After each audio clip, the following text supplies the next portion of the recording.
आज वित्त मंत्री निर्मला सीतारमण ने आम बजट पेश किया है। मोदी सरकार ने मिडिल क्लास को बड़ा तोहफा दिया है। अब 7 लाख तक की आय पर कोई टैक्स नहीं देना होगा।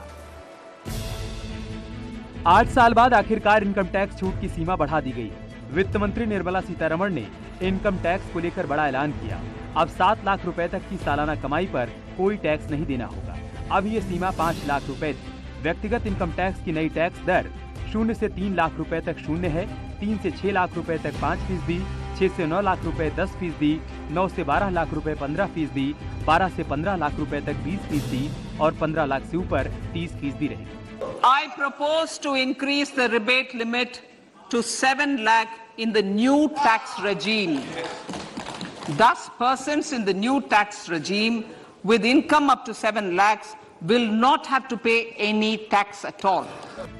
आपको बता दें कि खिलौने, साइकिल, इलेक्ट्रिक वाहन, ऑटोमोबाइल सस्ते होंगे, वहीं विदेशों से आने वाली चांदी की चीजें और सिगरेट महंगी हो जाएगी। सर, बजट बहुत शानदार है, बहुत बढ़िया है। कुछ थोड़ी सी उम्मीदें थीं और हमारे अध्यक्ष जी ने बोला था कि प्लॉट के बारे में और अभी रॉ मटेरियल्स की, हो सकता है कि वो इस पे वर्किंग कर रहे हों। फिलहाल बजट बहुत शानदार रहा है। आम बजट में महिलाओं और बुजुर्गों को भी तोहफा मिला है। अब महिला सम्मान बचत पत्र योजना की शुरुआत होगी। वित्त मंत्री ने महिलाओं और वरिष्ठ नागरिकों के लिए एक बड़ा ऐलान किया है। वित्त मंत्री ने कहा कि महिला सम्मान बचत पत्र योजना शुरू होगी। इसमें महिलाओं को 2 लाख की बचत पर 7.5% का ब्याज मिलेगा। वरिष्ठ नागरिक खाता स्कीम की सीमा 4.5 लाख से बढ़ाकर 9 लाख कर दी जाएगी। महिलाओं का आर्थिक सशक्तिकरण। दीनदयाल अंत्योदय योजना राष्ट्रीय ग्रामीण आजीविका मिशन ने असाधारण कामयाबी हासिल की है। ग्रामीण महिलाओं को 81 लाख स्व सहायता समूह से जोड़कर हम इन समूहों को अगले स्तर पर जो कि आर्थिक सुशासन दिया जाएगा। वरिष्ठ नागरिक बचत खाता योजना में अधिकतम जमा की सीमा को 15 लाख से बढ़ाकर 30 लाख कर दिया गया है। और ये मैं समझता हूँ कि जो मिडिल क्लास है उनके लिए भी काफी बेनिफिशियल होगा और इससे खासकर इंफ्रास्ट्रक्चर सेक्टर में जो एलोकेशन किया है उससे रोजगार के अवसर काफी।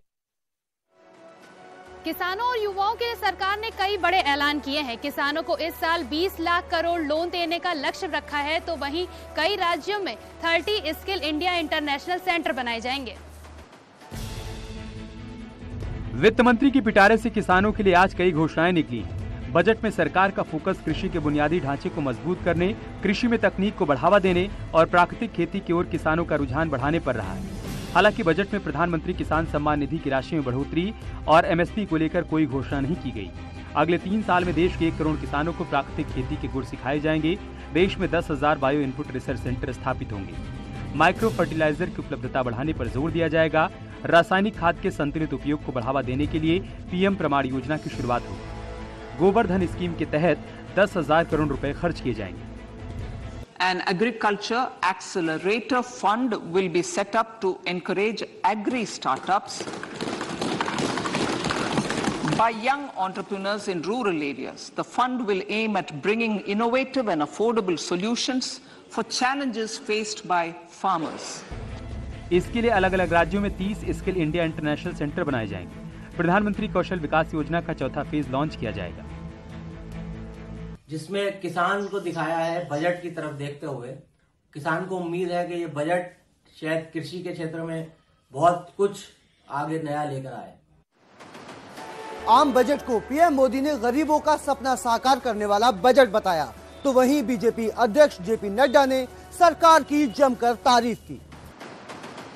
बजट पेश किए जाने के बाद पीएम नरेंद्र मोदी ने भी अपना संबोधन दिया। पीएम नरेंद्र मोदी ने कहा कि वित्त मंत्री निर्मला सीतारमण और उनकी टीम को इस ऐतिहासिक बजट के लिए बधाई देता हूं। प्रधानमंत्री मोदी ने बजट को ऐतिहासिक बताते हुए कहा कि इससे हर वर्ग का सपना पूरा होगा। ये बजट आज की एस्पिरेशनल सोसाइटी, गांव, गरीब, किसान, मध्यम वर्ग सभी के सपनों को पूरा करेगा। वहीं बीजेपी अध्यक्ष जेपी नड्डा ने मोदी सरकार के बजट की तारीफ करते हुए इसे सभी वर्गों के लिए समावेशी बताया। यह माननीय प्रधानमंत्री श्री नरेंद्र मोदी जी द्वारा देश के नागरिकों को सामाजिक न्याय, समानता, सम्मान और समान अवसर उपलब्ध कराने वाला बजट है। वहीं फारूक अब्दुल्ला ने तंज कसते हुए कहा कि सभी को कुछ न कुछ मिला है, उम्मीद है कि इलेक्शन होंगे।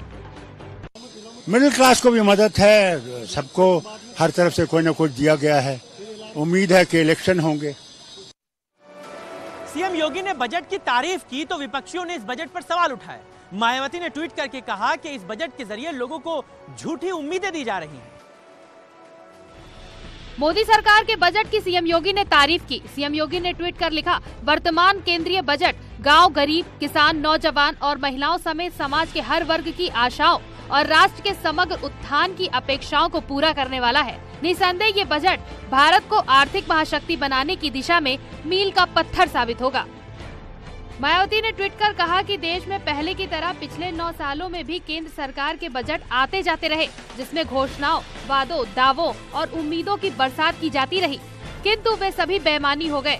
जब भारत का मिडिल क्लास महंगाई, गरीबी व बेरोजगारी आदि की मार के कारण लोअर मिडिल क्लास बन गया है। बजट को डिम्पल यादव ने निराशाजनक बताया। उन्होंने कहा कि बजट को अगले साल होने वाले आम चुनाव को ध्यान में रखते हुए पेश किया गया है। फाइनेंस मिनिस्टर ने पूरे बजट में कहा है कि ये 3 साल का बजट है, तो आने वाले 3 सालों के बारे में उन्होंने बात करी है, लेकिन उन्होंने आज की बात नहीं करी है। मेरा मानना है कि चुनावी बजट है और पूरी तरह चुनावी है। मिडिल क्लास को थोड़ी रियायत दी गई है। बस्ती पहुंची शालिग्राम शिलाओं का पूजन कर लोगों ने स्वागत किया। पूरा जिला जय श्री राम के उद्घोष से गूंज उठा। नेपाल की काली गंडक नदी से मिले 6 करोड़ साल पुरानी 2 शालिग्राम शिला गोरखपुर से संत कबीर नगर के रास्ते बस्ती पहुंची, जहां शालिग्राम शिला का जिले में हर जगह भक्तों ने जबरदस्त स्वागत किया और पूजन किया। इस शिला से श्री राम मंदिर में भगवान श्री राम की बाल्य अवस्था की मूर्ति और माता सीता की मूर्ति बनाई जाएगी। शालिग्राम शिला से बनी मूर्तियां लाखों साल तक सुरक्षित रहती हैं। ये हम लोग का अहोभाग्य है कि नेपाल से गंडकी नदी से निकली ये शिला ग्राम पत्थर यहाँ होकर गुजर रही है और हम लोग उसको स्पर्श करने को पाए। लगा कि जैसे सच में एक सत्य है कि हम भगवान राम और माँ सीता का चरण स्पर्श किए हैं। अयोध्या रवानगी से पहले गोरखपुर के गोरखनाथ मंदिर में शालिग्राम शिलाओं की पूजा की गई। मुख्य पुजारी और पीठ से जुड़े संतों ने विधि विधान से पूजा अर्चना की। लखीमपुर खीरी में मां और पिता का लापरवाही भरा रवैया आया सामने। 9 माह की बच्ची को कार में बंद कर चाट खाने गए थे, सिपाही ने कार का शीशा तोड़कर बच्ची की जान बचाई। लखीमपुर खीरी जिले में एक अजीबोगरीब मामला सामने आया। यहाँ एक दंपति सदर कोतवाली के गेट के पास अपनी कार खड़ी कर 9 महीने की मासूम बच्ची को कार में बंद कर पास की दुकान में चाट खाने चले गए। कार में बंद बच्ची जब परेशान होकर रोने बिलखने लगी, वो बेचैनी की हालत में शीशे पर हाथ मार रही थी, तभी कार के पास खड़े एक सिपाही की नजर मासूम पर पड़ी तो उसने एक कुल्हाड़ी की मदद से कार का पिछला शीशा तोड़कर बच्ची को बाहर निकाला। तब तक मौके पर लोगों की भारी भीड़ इकट्ठा हो गई थी। थोड़ी दूर पर चाट के ठेले के पास खड़े चाट खा रहे माता पिता भी मौके पर पहुंचे तो पुलिस ने मासूम बच्ची को पिता को सौंप दिया। एक सिपाही की नज़र पड़ी, उसने देखा कि वो बच्ची अंदर फंसी हुई है और काफ़ी देर से वो बेचैन है, शीशे पे हाथ मार रही है। उसको लगा कि कहीं ना कहीं वो उलझन में है। एक कुल्हाड़ी नुमा चीज़ थी, उससे उस शीशे को तोड़ के उस बच्ची को रेस्क्यू करते हुए बाहर निकाला। बाद में उनके परिजन वहाँ पे पहुँचे और उन्होंने पुलिस का धन्यवाद किया। आजमगढ़ पुलिस का ऑपरेशन क्लीन जारी है, जहां पुलिस ने मुठभेड़ के बाद 25,000 के इनामी बदमाश को गिरफ्तार कर लिया है।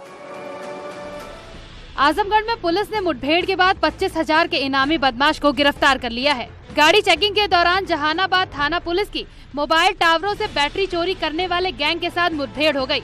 इस मुठभेड़ में गोली चलने से एक शातिर संतोष सिंह घायल हो गया, जिसे अस्पताल में इलाज के लिए भर्ती करा दिया गया है, जबकि उसके 2 साथी मौके का फायदा उठाकर फरार हो गए। बता दें कि कुछ दिन पहले स्वाट और पुलिस ने मोबाइल टावरों से बैटरी की चोरी करने वाले अंतर जनपदीय गैंग का खुलासा करते हुए 15 आरोपियों को गिरफ्तार किया था।